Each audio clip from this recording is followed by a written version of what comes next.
आज इस कॉन्फ्रेंस का तीसरा दिन, समापन का दिन।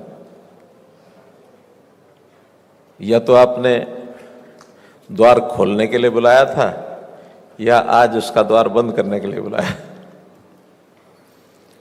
बहुत ही सुंदर ये कार्यक्रम आज हमारे बीच में मेरे सहयोगी विभाग के राज्य मंत्री श्री तोखन साहू जी, विभाग के हमारे सचिव श्री श्रीनिवास जी, बहुत ही वरिष्ठ हरियाणा के पहले रहे चीफ सेक्रेटरी, अभी principal advisor Shri DS Dhesi ji, और जो जितनी ये मोबिलिटी का जितना सारा प्लान है गवर्नमेंट ऑफ इंडिया में, हमारे डिपार्टमेंट में OSD के नाते से इस पूरे का संचालन जो कर रहे हैं, संभाल रहे हैं, से OSD श्री जयदीप जी,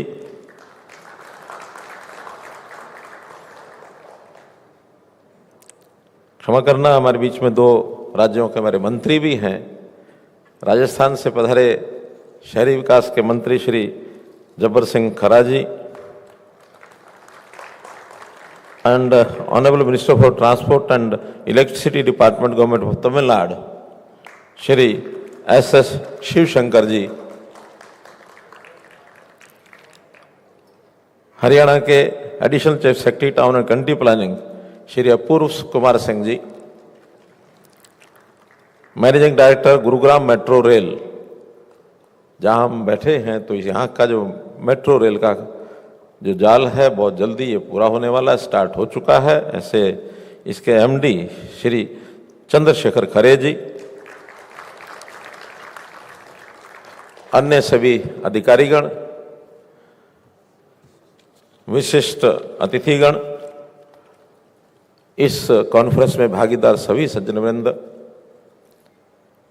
सबसे पहले तो आपको मैं इस बात की बहुत बधाई देता हूं कि आपने 3 दिन का ये जो कॉन्फ्रेंस है इसमें बहुत ही अच्छे प्रकार से, बहुत बारीकियां इस मोबिलिटी सेक्टर की क्या क्या होनी चाहिए, कैसे हम नगरों में अच्छी योजना बनाकर एक सामान्य नागरिक को ये सब सुविधाएं प्रदान कर सकते हैं। मोबिलिटी पर आप लोगों ने विचार किया, 3 दिन से आप बैठे हैं, विचार कर रहे हैं। अपना जो एकेडमिक सेशन एक स्थान पर बैठकर स्टैटिक रूप में एकेडमिक सेशन के रूप में आप लोग अभ्यास कर रहे हैं, लेकिन केवल एक स्थान पर बैठकर विचार करने के साथ साथ जब तक उसका प्रैक्टिकल ना हो तब तक वो काम पूरा होता नहीं। मैं भी आपके बीच में ही 2 दिन पहले था, प्रैक्टिकल करने के लिए 2 दिन लगातार मोबाइल रहा और आज उस पूरा प्रैक्टिकल पूरा करके वापस यहाँ आया हूँ। इन 2 दिनों में मैं 500 किलोमीटर मोबाइल रहा। यहाँ से NHPC का फरीदाबाद में एक वार्षिक कार्यक्रम था, बाद में यशोभूमि में अपने ही विभाग का अर्बन कॉन्क्लेव चल रहा है, वहाँ भी 1000 से ऊपर संख्या 2 दिन का वो कार्यक्रम चला, उसमें मैं गया। वहाँ से पानीपत गया, करनाल गया, करनाल से वापस यहाँ आ रहा हूँ। इन 2 दिनों में इस प्रैक्टिकल करते हुए, घर जाए बिना लगातार घूमते हुए प्रयोग देख रहा हूँ कि इस मोबिलिटी में क्या क्या कठिनाइयाँ आती हैं, क्या क्या आवश्यकताएं हैं। लेकिन आपने भी जितने सुंदर विचार यहाँ रखे हैं, क्योंकि मैंने आते ही सभी पूछा है कि क्या क्या विषय यहाँ हम लोगों ने विचार किए हैं। लगातार कितने ही हमारे सेशन, हमारे राउंड टेबल कॉन्फ्रेंसेस हुई हैं, विषय अलॉट किए गए और एक से एक बढ़िया चीजें आप लोगों ने विचार की हैं। मैं तो केवल उसको समअप कर रहा हूं जो आपने विचार किया है। हाँ, इनमें से जितनी अच्छी बातें सामने आई हैं उसको लागू करने की जिम्मेवारी विभाग के नाते मैं अपनी जिम्मेदारी समझता हूं कि इन सब चीजों को लागू करा करके ही अगले वर्ष फिर हम मिलेंगे।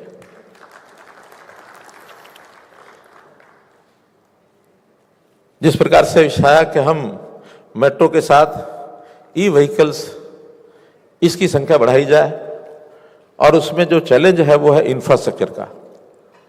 पावर का चैलेंज नहीं है, क्योंकि पावर मिनिस्टर होने के नाते से मैंने कई बार बताया है कि हम इस वर्ष में अपने पावर सेक्टर में पावर सरप्लस हो गए हैं।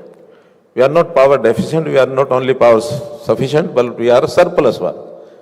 हम अपने पावर को दूसरे देशों में भी एक्सपोर्ट कर रहे हैं, और आगे जो प्लानिंग है उसमें कितनी ही आवश्यकता होगी, इस देश में पावर की कठिनाई कभी नहीं आएगी।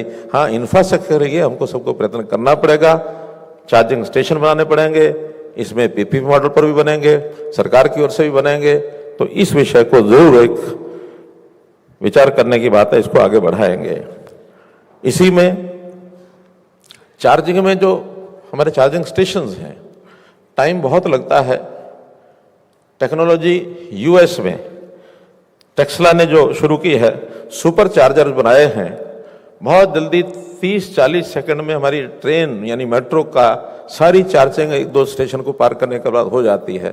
जिस स्टेशन पर रुकती है गाड़ी, उसी स्टेशन पर ऑटोमेटिक चार्जिंग हो जाती है, कहीं उसको चार्जिंग में जाना नहीं पड़ता। चार्ज होती रहती है, चलती रहती है, होती रहती है, चलती रहती है। No separate arrangement to spare the time for charging. ऐसे ही हमारे मोबाइल व्हीकल जो हैं, उसके अंदर एक सिस्टम है swapping system, swapping of battery. Trolley से निकालो, ट्रॉली से डालो, 2 मिनट में अपना चार्जिंग का सिस्टम आगे लाओ, चले जाओ। तो कुछ ऐसे देश भर, दुनिया भर में ऐसे जो टेक्नोलॉजीज हो रही हैं, उसको हमको यहाँ लागू करना पड़ेगा, ताकि चार्जिंग में समय अधिक न लगे। लोगों को अपने घरों पर भी व्हीकल अपनी पार्किंग में ले जाओ, चार्जिंग में लगाओ और चार्ज होकर के निकल जाओ। लंबी दूरी की चार्जिंग, ये अपने आप में एक विषय है, उसमें भी अपने को निश्चित काम करना पड़ेगा, करेंगे हम लोग। टियर 2 की सिटीज, क्योंकि जैसा एक अनुमान कल अर्बन कॉन्क्लेव में, उसमें ये विचार आया था कि हम 2047 तक आबादी 50% हमारी शहरी हो जाएगी। Will cross 80 crore of population in urban area. तो जब इतना बड़ा एरिया होगा, इन पॉपुलेशन होगी, तो उसका दबाव शहरों पर ही पड़ना है। नए शहर, इनका विकास होगा। आज टियर 1 में हम सारी चीजें ज्यादा सोच रहे हैं, लेकिन जो आज टियर 2 है वो कल टियर 1 होने ही वाले हैं। इसकी भी चिंता आप लोगों की जायज है। तो ऐसे सब शहर जिनकी संभावनाएं हैं टियर 1 बनने की, वहां भी अभी से मोबिलिटी प्लान हमको बनाना होगा। ये भी आपका एक सुंदर विचार जो सामने आया है, इसको उसी ढंग से आगे बढ़ाएंगे। एक्सेसिबिलिटी, चाहे टैक्सी हो, चाहे ऑटो हो, चाहे बस हो, चाहे ट्रेन हो, चाहे मेट्रो हो, उसमें जो स्पेशली चैलेंज जो हमारे सिटीजन्स हैं, उनकी एक्सेसिबिलिटी एक बहुत बड़ा विषय है, जिसकी हम ध्यान कर रहे हैं और ज़्यादा ध्यान देना पड़ेगा। कम से कम समय में हम उसके अरेंजमेंट्स कर सकें, ये भी अपने आप में एक अच्छा विषय जो निकल करके आया, इस पर चलना चाहिए। एक विषय है लास्ट माइल कनेक्टिविटी। मैंने इसको प्रारंभ में उस दिन भी विषय रखा था कि इस पर बहुत ध्यान देने की आवश्यकता है, क्योंकि आज कोई भी व्यक्ति मेट्रो में, वही व्यक्ति लेना चाहता है मेट्रो को जिसके उस प्रकार के साधन उसके पास नहीं है। मजबूरी में उसको रोड ट्रैफिक जाम होता है, इसलिए अपने टाइम से पहुंचना है वो, और फिर उसमें भीड़ भी बहुत होती है। लेकिन ऐसे लोग जो इन सब चीज़ों से बचना चाहते हैं, वो अपने वाहन को लेकर के चलने की मजबूरी है उनकी। अपना वाहन या तो घर छोड़ें, या हम कहते हैं खरीदे ही नहीं। अपनी कार के पैसे को अगर इन्वेस्टमेंट के नाते से वो मेट्रो में भी लगा दें, तो घर से उनको पिकअप करें और फिर जहां उसका डेस्टिनेशन है वहां तक उसको साधन मिले। First mile, last mile connectivity. और इसके लिए अच्छी सुंदर बात यह है कि आज ही हमारे जो नेशनल NHAI के यानी जो नॉर्थ के सेक्रेटरी हैं, उमाशंकर जी, हरियाणा के ही हमारे कैडर के एक अधिकारी हैं, उन्होंने जो आज बताया, मुझे सेक्रेटरी साहब बता रहे हैं कि वो इस सत्र में एक अमेंडमेंट लेकर के आ रहे हैं अपने नॉर्थ के एक्ट में। और अमेंडमेंट क्या है कि इस प्रकार की लास्ट माइल कनेक्टिविटी के जो अलग से लाइसेंस लेने पड़ते हैं वो मेट्रो के साथ ही इंटीग्रेट कर देंगे कि मेट्रो के लाइसेंस के साथ लास्ट माइल कनेक्टिविटी की गाड़ियों के लाइसेंस नहीं लेने पड़ेंगे। ये पार्ट एंड पार्सल होगा ऑफ मेट्रो। तो ये जिम्मेवारी मेट्रो की हो जाएगी कि हमको हर स्टेशन से लास्ट माइल कनेक्टिविटी का इंतजाम ये करना पड़ेगा। मेरी पिछले दिनों में हमारे जो अधिकारी आए थे, विकास जी थे, कुछ और कंपनियों के लोग भी आए थे, टेक्निकल लोग भी आए थे, उनके साथ बैठ के विचार किया कि क्या क्या करना चाहिए। उस पर शायद काम कर रहे होंगे, तो इसका प्रयोग दिल्ली में करेंगे। उसके बाद बाकी स्थानों पर भी जो भीड़ वाले शहर हैं, बेंगलोर में मैं जाकर देखता हूं कितना ट्रैफिक है रोड्स का, कि कोई आदमी वहां रोड से अपने किसी मेहमान को एयरपोर्ट पर छोड़ने के लिए जाता है, एयरपोर्ट पर छोड़ करके वो मेहमान फ्लाइट में उड़ करके वहां से दिल्ली, बॉम्बे या इवन दुबई तक भी पहुंच जाता है, लेकिन वो जो छोड़ने के लिए व्यक्ति गया था वो तब तक अपने घर नहीं पहुंचता, उसको मैसेज आ जाता है आई हैव रीच्ड दुबई। इतना ट्रैफिक है। तो इस ट्रैफिक को समाप्त करने के लिए हमको मेट्रो सर्विस बढ़ानी पड़ेगी और लास्ट माइल कनेक्टिविटी के माध्यम से उन सब लोगों को सुविधा देनी पड़ेगी। बल्कि एक और विषय है इसमें, उस दिन भी विषय आया था कि उसका विचार आपने किया कि नहीं किया, मैंने अभी अनुमान लगा पा रहा कि जो लग्जरी वाहन यूज करने वाले, लग्जरी कारें यूज करने वाले जो लोग हैं, अच्छे साधन संपन्न हैं, उनसे पैसा कितना ही हम ले सकते हैं, किराया कितना ही ले सकते हैं, लेकिन उनको उस प्रकार की सुविधाएं देनी पड़ेंगी। वो लास्ट माइल का जो व्हीकल है वो भी, और इवन मेट्रो में भी उनको लग्जरी कोच ये उपलब्ध कराने पड़ेंगे। प्रयोग के रूप में कहीं करेंगे, बाद में धीरे धीरे अगर उसमें सफलता मिलती है तो आगे बढ़ेंगे, ऐसा मेरा मानना है। इसी प्रकार ये जो हमारा national common mobility card, QR ticketing, इस पर भी बहुत काम करने की आवश्यकता है, क्योंकि हर कोई बार बार पैसे निकाल के जेब से देना और फिर उसको टिकट खरीदना और ये सब करना, ये क्यों बस हम काम होता है व्यक्ति के लिए। उसको लगता है समय कम से कम लगे, आया टच किया चले गए, टच किया आगे बढ़ गए। तो इस पर काम करना बहुत आवश्यक है और आगे जाके काम करना चाहिए। इस पर भी आपका ध्यान निश्चित रूप से गया ही होगा। और सबसे जो महत्वपूर्ण विषय है वो है टीओडी। टीओडी में ट्रांजिट ओरिएंटेड डेवलपमेंट, सब बड़े शहरों में इस ओर ध्यान गया है, लेकिन अभी बहुत ज़्यादा सफलता अभी हम नहीं प्राप्त कर पाए हैं इसमें। तो हमारे टाउन कंट्री प्लानिंग के जो लोग हैं उन सबको ये आह्वान है कि इसकी योजना बनाएं और जो डेवलपर हैं वो आकर के इस पर काम करना शुरू करें। दिल्ली में ये काम डीडीए के ज़िम्मे लगाया है, वो एक पायलट प्रोजेक्ट शुरू करेंगे। हरियाणा में तो हमने यहाँ गुरुग्राम में शुरू किया है, लेकिन गुरुग्राम में भी अभी चूंकि मेट्रो का नेटवर्क उतना नहीं है, तो केवल रोड्स के साथ वो तो सब हो रहा है, लेकिन मेट्रो में लोगों को जब सुविधा मिलेगी उसके साथ ही जोड़ना पड़ेगा। एक कल विषय आया था हमारे अर्बन कॉन्क्लेव में कि वॉक टू वर्क, इसका भी हमको ध्यान करना पड़ेगा। हालांकि वॉक टू वर्क में मोबिलिटी का कोई विषय नहीं है, लेकिन मोबिलिटी में भी हम बढ़ाएं, साधन बढ़ाएं, ठीक है, लेकिन साधनों में जो पब्लिक ट्रांसपोर्ट सिस्टम है जिसमें ज़्यादा लोग ट्रैवल कर सकते हैं उस पर ध्यान दें, और पब्लिक जो ट्रांसपोर्ट है उसमें भी छोटे वाहन हमारे वो कम से कम उपयोग हों। रोड का जितना हम लोड कम कर सकते हैं, जितने हमारे जो जाम लगते हैं उससे हम सुविधा दिलाएंगे, तो निश्चित रूप से लोगों को इसका एक लाभ ये जो मिलने वाला है।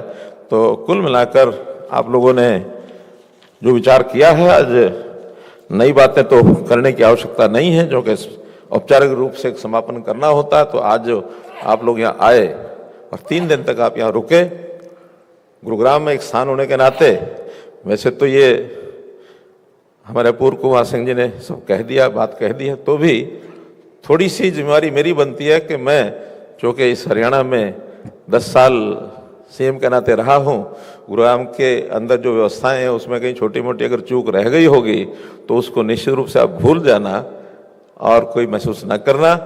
कोशिश करेंगे कि आगे चाहे हरियाणा हो चाहे देश में कहीं और हो, ये जो अपनी कॉन्फ्रेंस होगी उसमें आपकी हर प्रकार की सुविधा, इसका ध्यान रखा जाए, कोई कठिनाई आपको न हो और अच्छे प्रकार से चिंतन मनन करके हम आगे बढ़ें। अब विषय क्या, हमारे जयदीप जी कह रहे हैं कि नेक्स्ट, व्हाट नेक्स्ट, मोबाइल रहना है तो नेक्स्ट तो सोचना ही पड़ेगा। तो अगले वर्ष की हमारी ये जो कॉन्फ्रेंस है ये कहाँ हो, इसके लिए ये कहते हैं कि हमने तय तो कर लिया है, लेकिन आपको बोलने नहीं देंगे, बताने नहीं देंगे। एक साथ सबको पता लगना चाहिए, क्यों, यही ना? तो एक साथ सबको बताने के लिए एक स्विच ऑफ बटन से आपको पता लगेगा कि नेक्स्ट कॉन्क्लेव हमारा कहाँ होगा और उसका क्या डेट्स होगी, क्या थीम होगा। सो